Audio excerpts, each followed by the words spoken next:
in the presence of this one. You see, no human being can become your rock. What happens if they disintegrate? So before finding the one, discover you.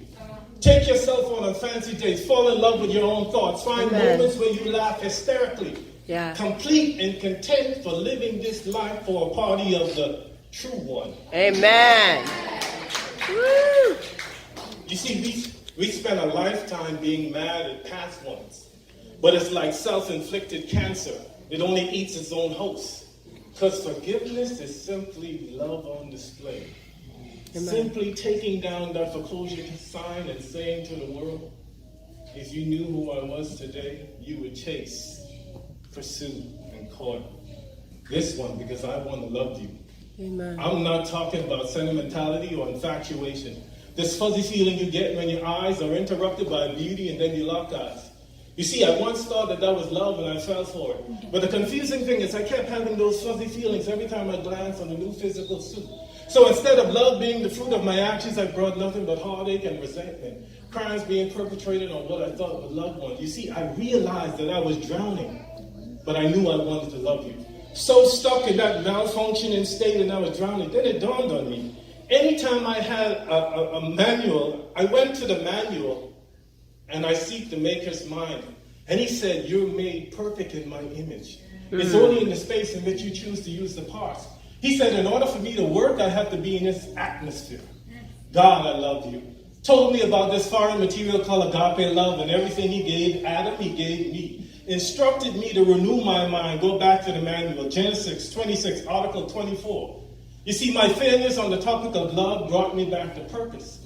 So here I am back at your doorstep in that aligning spirit, but with an agape definition of love. So here goes. I am committed to loving you for the rest of my life, anticipating your needs, expecting nothing in return. You see, my Father says true love gives no reason. So for the rest of our lives, I'm coming home when I'm happy and when I'm not. Can't wait for the unkind words, the turning of your back as you lay there. Going to overwhelm you with my agape because true love gives no reason. I'm ready for the unspoken conversation. You see, I see the dry tear stains left from uncelebrated birthdays and dismissed accomplishment. But I've come not to take, but to give. My cup overflows. This is for you. Can't wait to see you in that dress, or the first time you called by my last name. 4 a.m., speaking of power of purpose. Early morning, first glance, speaking loving, only with our eyes. Long after designer dresses and high-heel pumps give way to orthopedic shoes and a comfortable approach, I'll still be loving you because true love gives no reason. Long after those wisdom lines are evident on your face, symbolizing your growth, growing more radiant, more beautiful with each stroke, I'll still be loving you because true love gives no reason.